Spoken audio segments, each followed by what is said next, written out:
Welcome to Transforming 45, the podcast that celebrates the incredible power of passionate voices.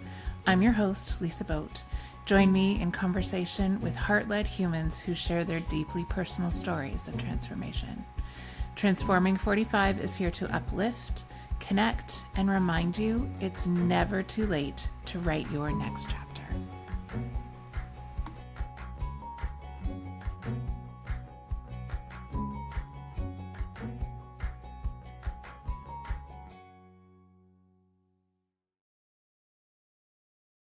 Hello, and welcome to this week's episode of Transforming 45. This week, I am absolutely thrilled to have internationally known author Arielle Ford on the show to have a really fascinating conversation about what I know will be a lot of things. But Arielle is a celebrated love and relationship expert, author, and speaker whose mission is to help people find love, keep love, and most importantly, be love. She's a gifted writer and award-winning author of 11 nonfiction books, including the international bestseller, The Soulmate Secret, Manifest the Love of Your Life with the Law of Attraction. And so welcome, Arielle. I'm so glad that you're here today. Oh, thank you. The people who listen to my show know that I always start with tell me your story, but you have so many stories to tell. So we are going to focus on one, and that is tell me the story of how you came to writing a fiction book after years of writing nonfiction. Yeah, that was pretty crazy. So it was never, ever on my to-do list to write a novel, ever. And one day, about 5 years ago, my husband came walking into my office and he said, "Oh, I had this idea. You should write a book about me. And the book should be called I Married an Alien." And I said, "That is a really dumb idea. No, thank you." And he walked out. But when he walked out, I started thinking about well, if I were going to write a book about Brian, what would that book be like? And I realized it would have to focus on his personality because he's just, I call him my heart chakra on legs. His whole mission in life is to make sure that everybody he comes in contact with has the experience of being loved. So I thought, well, if I were going to write a book, the hero of the book would have that personality. And then I stopped thinking about it. And then the next day, the title for the book came to me. And I was like, oh my God, that's a great title. And then the day after that, the first line of the book came. My mother was right. And then the book started to unfold in my head like a movie. And I could see that most of it takes place in Rishikesh, India. And I kept pushing it away, like, get out of here. I'm not going to write you. Go away. I don't know how to write fiction. And then I got an email from masterclass.com, and they were promoting a course with Dan Brown on how to write a thriller. Well, I love to read thrillers. Don't need to write one, but I love to read them. So I signed up for the course. And the third episode was Dan in his living room talking to the camera saying, "Oh, and you have to think about location as a character in the book, just like Florence, Italy was a character in Da Vinci Code." And then the light bulb started to go off because, if I were going to write this book I'm never going to write, Rishikesh, India would be a character in the book. So for about, 2 or 3 weeks, this book is haunting me. It's unfolding in my head. I can see it. I'm trying to push it away. It won't go away. So I sit down and I have a conversation with God. And I said, "Listen, God, I don't want to write a novel. But if I'm meant to write this novel, then you need to send me one thing. I need to manifest a business class ticket to India to do research." That's about $7,000 worth of ticket. And I felt all this relief. Oh, this is never going to happen. I'm free of the book. 2 days later, I had the ticket in my hand. So I went to India. I started doing the research. Every little movie piece I saw in my head, I tripped over. I saw the spiritual bookstore. I walked into it. All this stuff that's in the book, I actually experienced. So I now say I had no choice but to write The Love Thief. It was inside of me, kicking and screaming to get out. It took me 4.5 years of writing. I had many. I'll just tell you, the longest chapter in the book is the acknowledgments for all the help that I had. So that's the short version of what happened. Well, it's a really powerful story. And it's interesting to me as I was reading that section in the that chapter at the back of your book about place being a character. Because as I was reading, one of the things I noticed is that the story felt so much more grounded. It felt rich when it was in India, and it had a completely different feeling for me when Holly was in the States, both at the beginning and at the end. And I was really wrestling with why that was, because that section when she was in India was so beautiful. Like, I was having sensory experience of, the smells and the textures and the colors. And so, was that intentional in your writing of creating that really different It space for her it to have those it was experiences? because I've been to India 7 or 8 times now, and for me, some people really love Disneyland, like it's the happiest place on earth. For me, it's the most miserable place on earth. For me, everything about Disneyland is false and phony and contrived. But India is my Disneyland because all your senses come alive. Now here, having lived in San Diego for all these years, I don't notice what I'm hearing or seeing or tasting nearly as much as I do in India. So I really wanted the reader to feel like they were with Holly, who was experiencing India for the first time. What would that be like for her? Because it is a sensory overload. So, yes, it was intentional. Mhm. Well, it really came through. And I loved the way that Holly's character evolved while she was there. Right? That she was able to start experiencing those things. And there are a couple of sections that I really loved. Are you okay if I read a couple of Yeah, let's sections just to you? stop there for 1 second Oh, and, yeah. and tell your audience what the book's about because Oh, it's yes. a romantic spiritual thriller with a very juicy revenge subplot and a surprise happy ending. So it's about a 38-year-old woman who has spent her whole life looking for Mr. Right. It's not happening. She thinks she's found him. He betrays her in the most horrible ways possible. And she is a non believer, non seeker. She's not into any of this stuff. And yet Mhm. she ends up in India. Yeah, thank you for that. And before I get into this, actually, I wanted to ask you about the creation of Holly, because the work that you do is helping people to find love and to be love. And I was wondering if there's inspiration for Holly from that element of the work that you do. Oh, 100%. Yeah, like, so she has this guide, this mentor in the book named Deepak. And, people always ask me, well, is it based on Deepak Chopra, who is my longtime former client, a good friend of mine? It's like, actually, no, Deepak's a very common name in India, like John or Bill or Steve. The wisdom coming out of Deepak's mouth is a compilation of myself and what I teach, as well as people like Gay Hendricks and Neil Donald Walsh. So it's a composite amount of wisdom that I wanted to feed in there to foster her growth. Hmm. Yeah, and those were the quotations that I underlined, because some of the themes that I really resonated with, because it intersects with the work that I do with women as well, is around knowing that love doesn't come from outside of yourself, right? That it is not a role that we play. It's something that lives within us. Um, it was this: nothing is permanent. It's a fallacy and misdirection to live for someone or something, or even the whole fantasy drama of a white picket fence. We are here on earth in this precious human form to experience the divinity of our own selves and to connect with the divinity of the universe, which ultimately isn't separate from our own true self. It's the purpose of our life. And that, I loved that. It's so powerful, and it's so antithetical to what we are taught, right? That we are taught that we are meant to live for other people. and that we are to be in service of others. And while, yes, that comes through, it is more powerful when it's coming from a deep place of self-love. Yeah, this could get into a really deep conversation because if you just take it to the simplest of quantum science, Yeah. there are a couple of things that we know, one of which is we are already connected to everything and everybody. We are not separate from anything or anybody.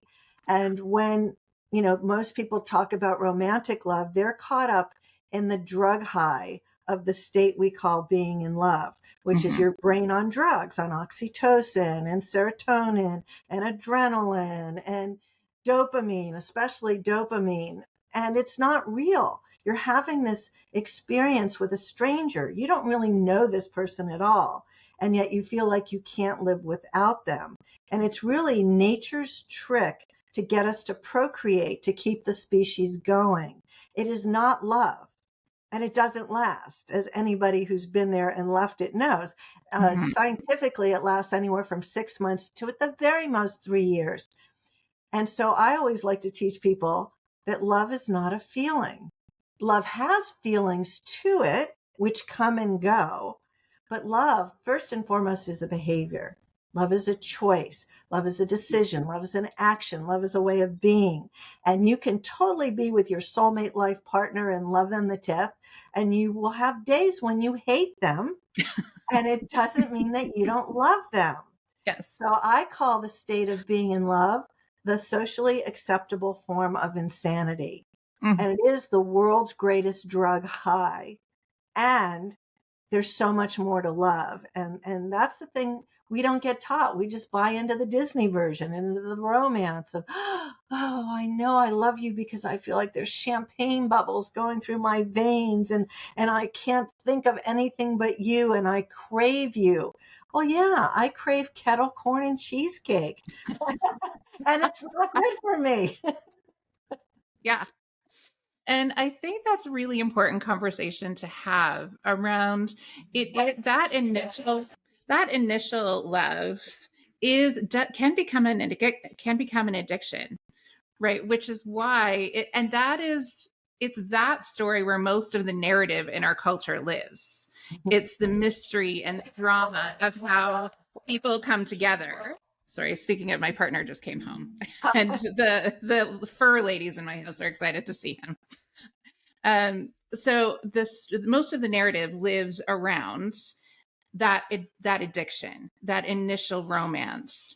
And there's not nearly as much story around what relationship looks like. And I loved when you used those words, when you choose it. Mhm. Because you're absolutely right. Love is a behavior. It is when you every day wake up and choose to continue to be committed and in relationship with someone. Yeah. And some days you have to choose it every 5 minutes. And Yeah.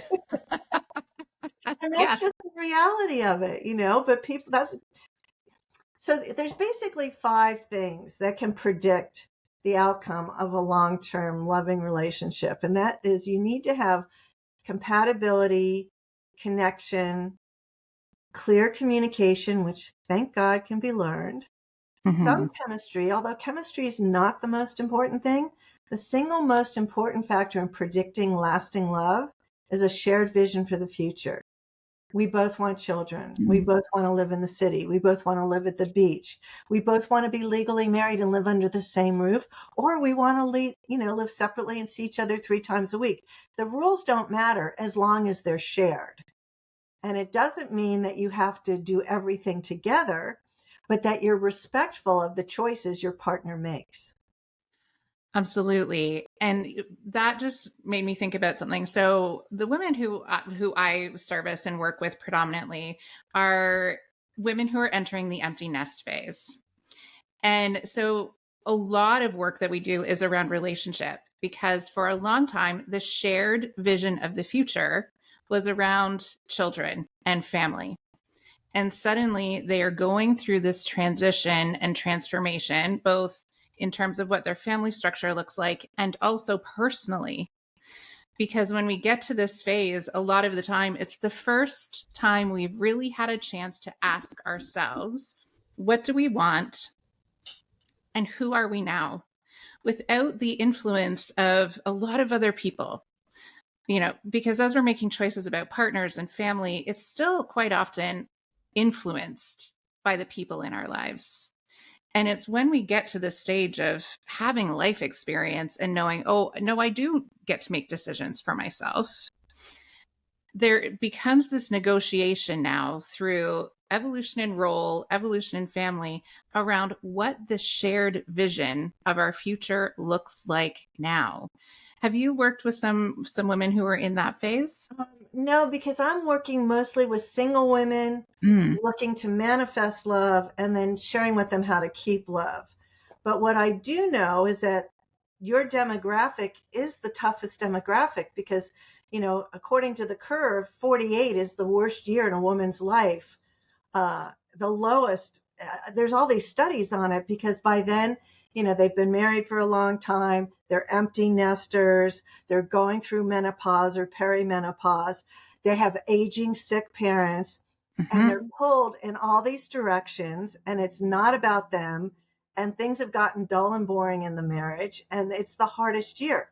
The good news is once you get to your 50s, things get better and better and better. And by the time you're 70, you're in bliss all the time. At least I am. So that's a hard group to deal with. But,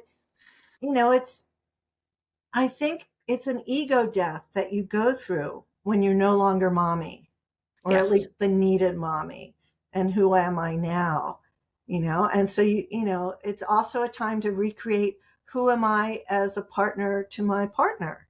Yes. What role will we play and what do I need that's different from what I needed before I needed help with the laundry. Now maybe I want to do something else. I want a cheerleader to support me in going back to school or doing that startup I always thought about or writing that book I said I was going to write someday. So roles change, and which is why one of the most important thing a woman can do is to use her head, not her heart, when choosing a mate. Right. If you're going to spend the next 50, 60 years with somebody, you want somebody who's going to be your best friend, somebody who Yes. does what they say they're going to do, someone who's financially responsible. They don't have to have more money than you. They just have to be good with the money they have and with your money. You have to be able to trust them because human beings are pretty basic in what their needs are. We all want to be loved and accepted for who we are. And we need to be with somebody with whom we feel emotionally and physically safe. And if you don't have those two things right at the start, it's not going to get better. And Hmm. you can't like see someone across a crowded room and, your heart's pounding and you have butterflies and say, you're the one. You don't know. You need to spend a year, most likely two, really getting to see how they show up. And then you want to meet their family and friends, and they need to meet your family friends. And you need to find out about all the secrets they're keeping, because we all keep a lot of secrets. It's not that they're necessarily bad. You just need to know what you're signing up for. Hmm. Because Yeah. the shit's going to hit the fan no matter how great it is at the start. It's just how life is. None Hmm. of us are getting out unscathed. One of the crazy things about that happened when The Love Thief came out was I started getting emails and calls from readers who said to me, most of the time in a whisper, you wrote this book for me. It's like, but I don't even know you. And I discovered that almost every single woman I've come across has been cheated on and betrayed and has had her heart broken. And they never talked about it. It wasn't cool to carry on through the rage and the sadness and the depression. They bottled it up. And then by reading Holly's story, they felt seen and heard. They felt like they could have some healing because a lot of the readers said, oh my God, I didn't even know how wounded I was until I began to heal from reading The Love Thief. Hmm. And that is one of the beautiful things about art and creativity is it gives people an experience that they haven't necessarily had in their own lives. And I think what you said is so important around actually feeling the feelings. Right. And that I feel like it's sort of the work of women of our generation at this point is getting into removing all of the boundaries we've placed around ourselves, around what we are allowed to feel and what we have labeled as negative feelings. Yeah. Right. and giving ourselves the space to really just experience the emotions, because it's so energy expensive when we hold all those emotions. I was working with somebody this morning and I said, squeeze your hands as hard as you can. Just squeeze them and squeeze them and squeeze them. I said, how does that feel? She was like, well, I need to stretch them out. And that was really hard. And it took a lot of energy. I said, right. It's the same thing if you were doing that to the emotions inside of you. Yeah. And then you also have to get to the point where you can uh, discern between emotion and obsession. So when somebody's suffering from a broken heart, and they're craving that other person, that craving it's a drug detox, Yeah. right? They're literally craving that. And you know they're never coming back. Like your logical mind knows, oh, no, he has cheated on me with 17 different women and has 4 kids I didn't know about. He's not coming back. All Mm-hmm. right. And we've been taught that when we break up, we need to stop loving somebody, which is like so crazy. You can love the cheater. You just can't obsess about them or allow them back in, right? So you find a little corner of your heart. Okay, we had 12 great years. We now have 2 kids. Yes, he did some terrible things. Yes, it really hurt me. And at one time it was good. So I'm going to love him a little bit, but I'm going to stop obsessing and make myself available to something new. And that takes professional help. Any woman out here who thinks she can do it herself is crazy. This is why God invented therapists and coaches. We can't do the growth work alone, which I just want to segue into one other thing is what is Yeah. the purpose of a soulmate marriage? I've had this conversation a couple of times with Harville Hendrix, who Oprah calls the marriage whisperer. If you don't know Harville Hendrix, read him. He's amazing. And Harville believes that the purpose of soulmate marriage is to take sacred vows and then create a container of safety in which it's safe for your early childhood wounds to come up to be healed. So the Hmm. deepest healing path in existence is marriage. But no one tells you that. So when it gets rough and when we're processing our stuff, we think, oh, I made a big mistake. The grass is greener over there. But it really isn't. Because if that Mm-hmm. were true, the stats would show it. Here are what the stats are. We all know that 50% of first marriages end in divorce. What no one seems to know is that 62% of second marriages and 71% of third marriages end in divorce. Now, why is that? Did you marry the same person 3 times, or was it you who never changed? Right. Yeah. And that pattern is definitely something that needs to be examined. And it makes me think of a question I had also. So when you were talking about marriage creating the sacred container, and the love that can be developed in that for each other and for self. One of the things I was wondering about in the book was, as well, I don't want to give away a spoiler, Oh, but go for it. Go for it. okay. So when Holly is walking down the aisle at the end and Deepak is with her and she says, I learned what true love is from him. I was wondering what the difference is between, because she had this beautiful relationship with her mom and her auntie as well, where she had this really loving relationship and community. So what was the difference between the love that she was learning about with Deepak and the love that she had in this Well, matrilineal she line? grew up as an only child of a single mother who didn't even know the name of the sperm donor. The mother ate a quaalude at a concert and had sex with a roadie. And all she can remember of that night was that she consciously took the drug and he had a wedding ring on. And that's all she knew. And her whole life, she wanted a dad. She wanted that, paternal love. That's what she was seeking. And that's what she had with Deepak. That was her fantasy father relationship. So Right. that was the love she had with him because he was always there for her. He was the one who guided her out of her deepest pain. Hmm. So was it that foundational experience she had then that allowed her to be open to a healthier relationship?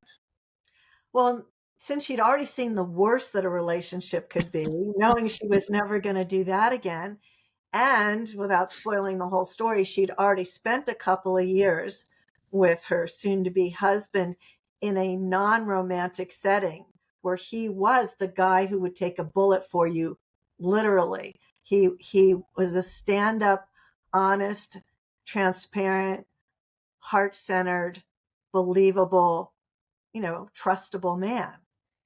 And so it wasn't hard to move on from there because anything that wasn't what she used to have was going to be an improvement. And she picked a good one, but not instantly. It didn't happen Mhm. overnight. Yes, which I also think is essential that she actually took the time to heal.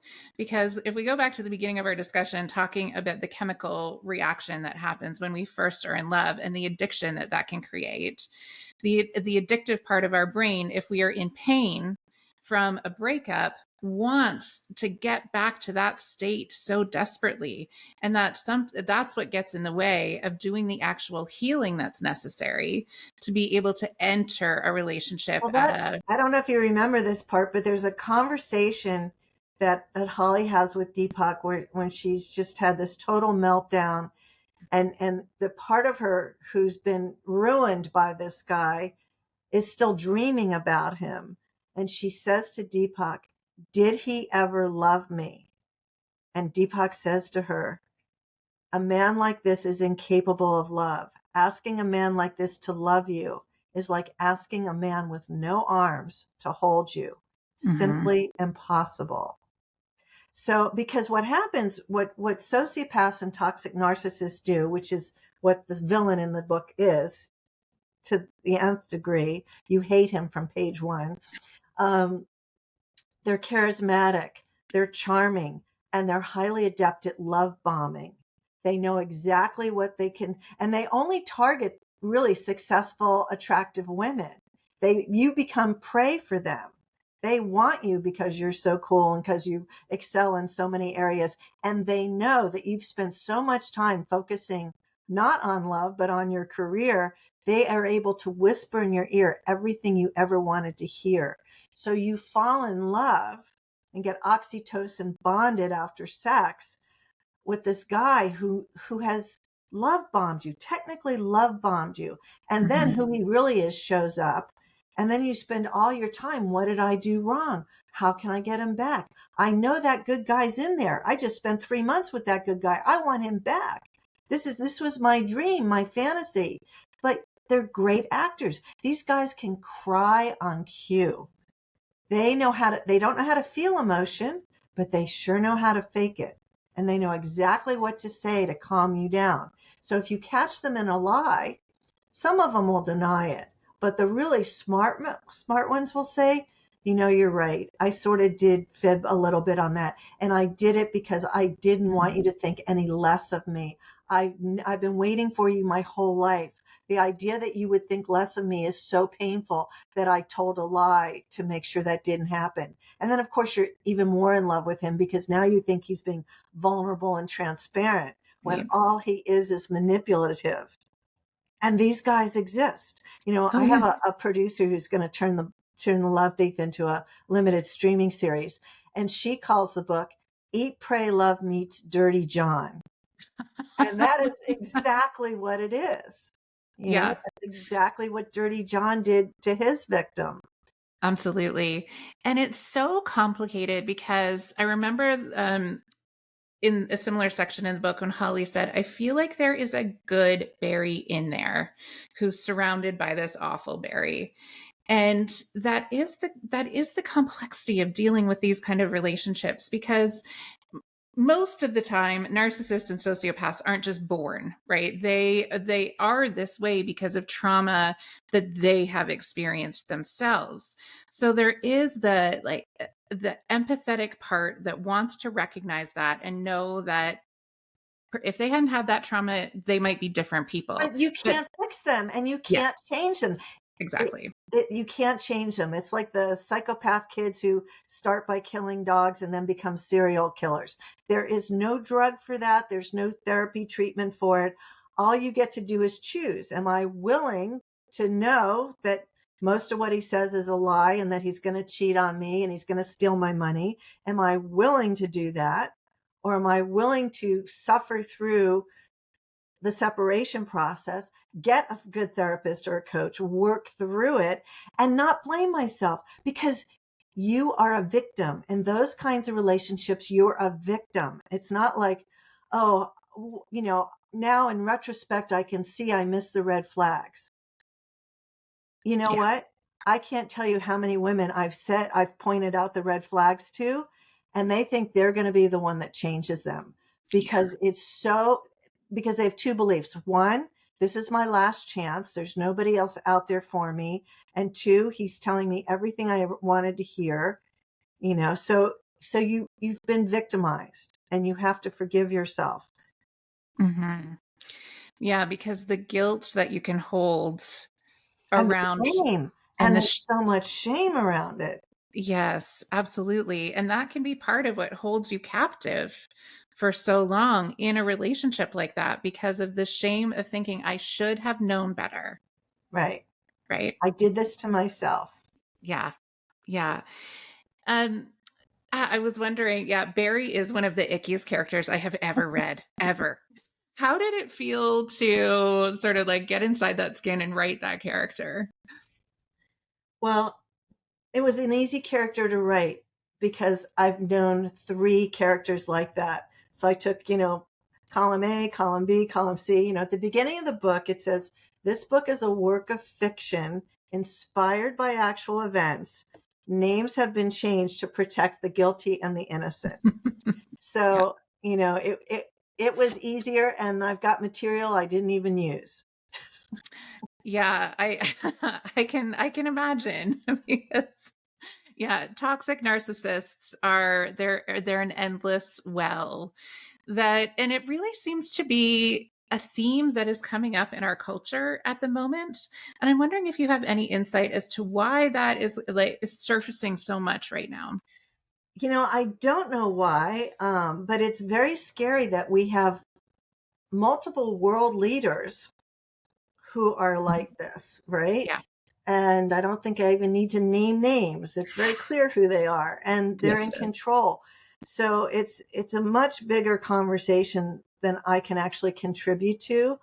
All I want to do is, alert women to, when you're being love bombed, okay, get to a professional right away, right? Mm, And just say, listen, I'm so attracted to this person.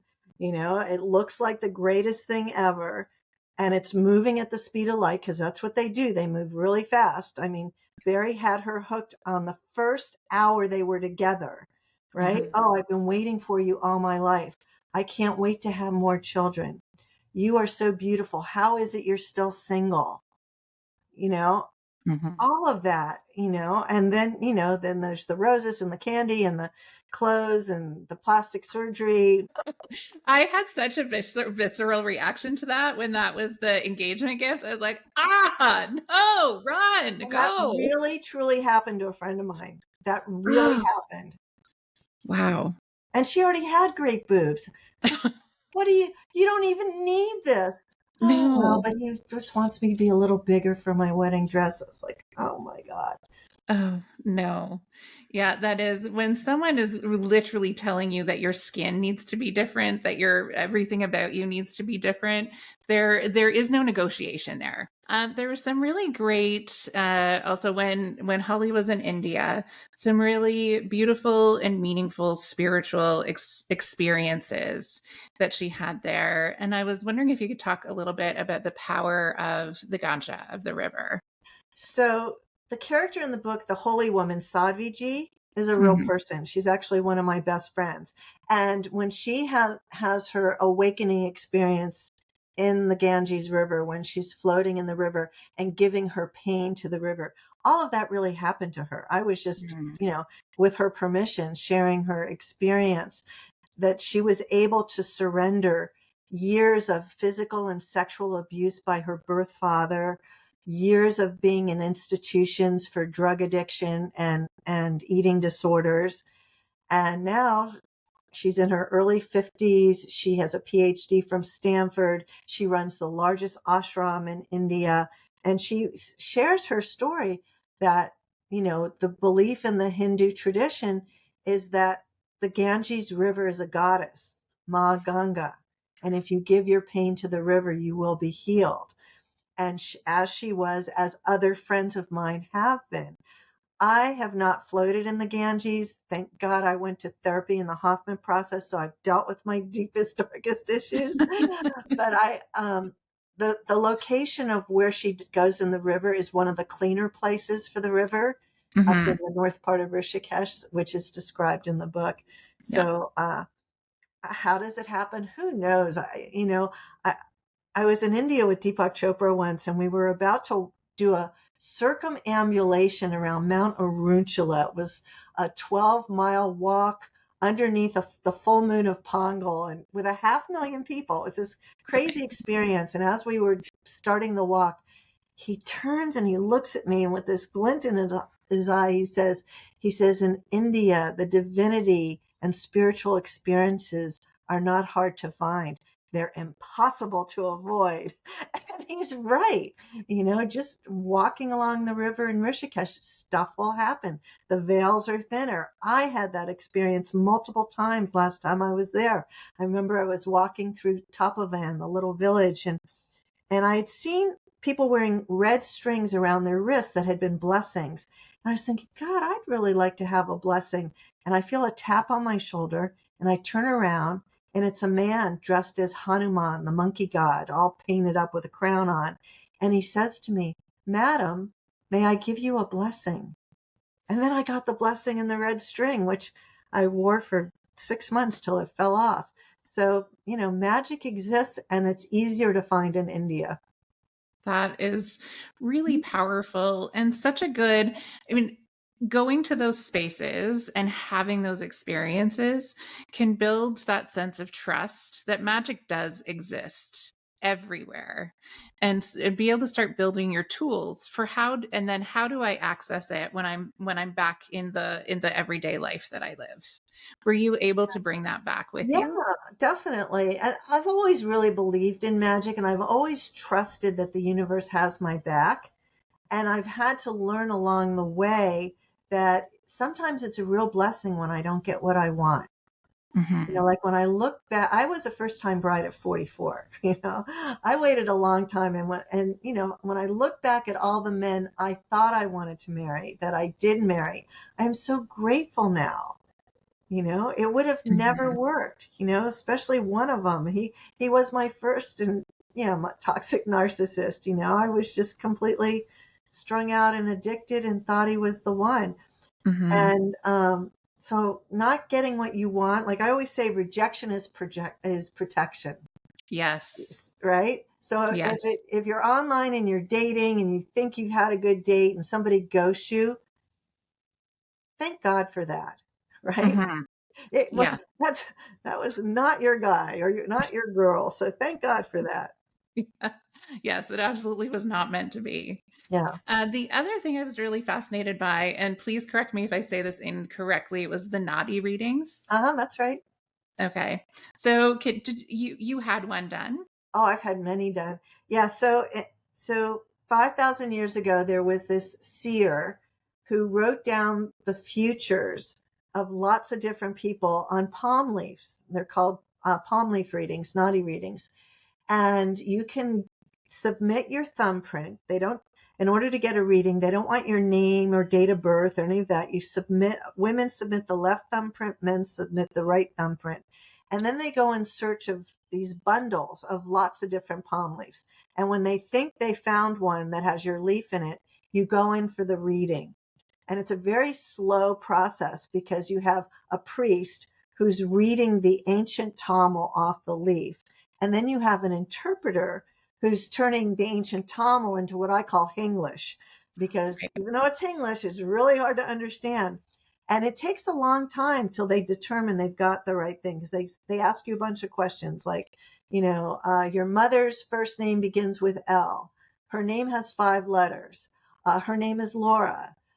She is born in September. She has diabetes. And if you're saying yes to all those questions, then they say, oh, and your father's name is this. And when you get to like 20 correct answers, that's your leaf. And then Okay. they tell you everything about your life, starting with the date and time you were born, which is on the leaf, early childhood, college, career, kids, health, money, real estate, all the way up to, if you want, they'll give you the date, time, and circumstances of your death. Most people don't want that. I did, and I'm really pleased with the information I got because I had a Vedic palm reading in Varanasi, India, many, many years ago. And the guy said to me, "Oh, you're going to live to be such and such." And I was like, "Yeah, right. What line says that?" And Right. then 3,000 miles south at this Nadi reading in Tamil Nadu, they said the exact same thing. Exact same thing. You're going to live to be XYZ.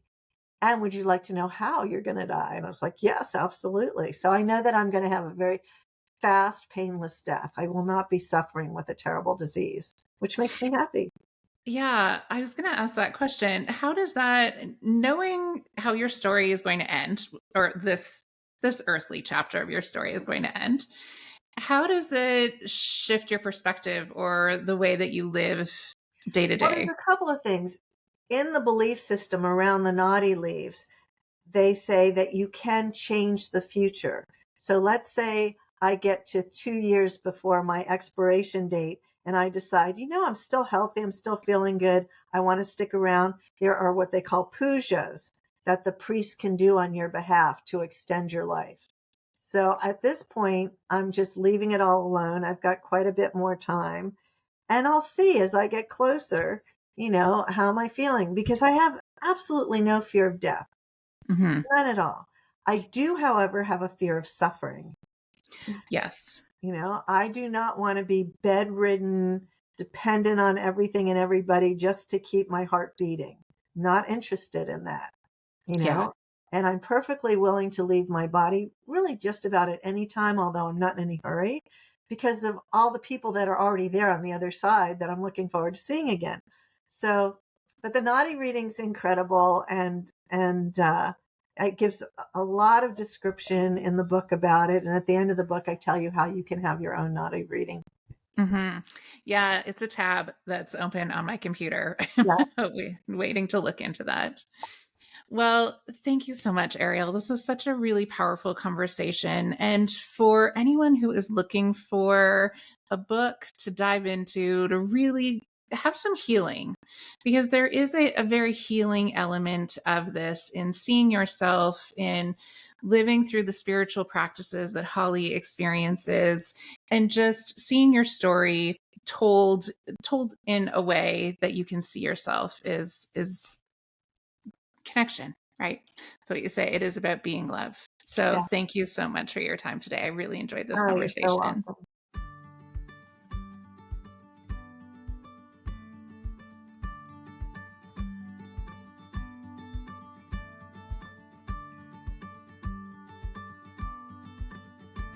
Thank you for joining me on this transformative journey. Your support means the world. If you resonated with our conversation and want to uplift the Transforming 45 community, here's what you can do. Connect with me about how you can reclaim your own magic. Check the show notes for all the ways you can find me. Subscribe and share. Hit the subscribe button so you never miss an episode. And if you found value here, share it with friends, family, and anyone seeking inspiration. Leave a review on your favorite podcast platform. Your words can make a significant impact and help others find their way to these transformative stories.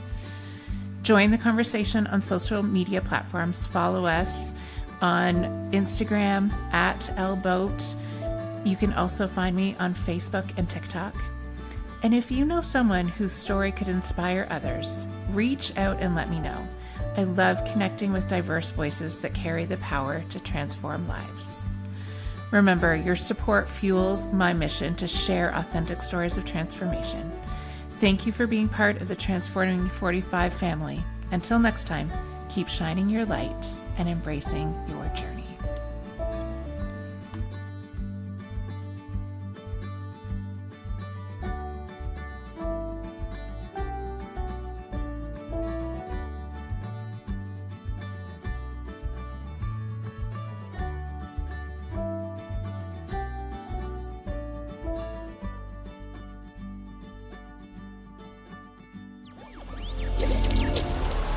Rishikesh.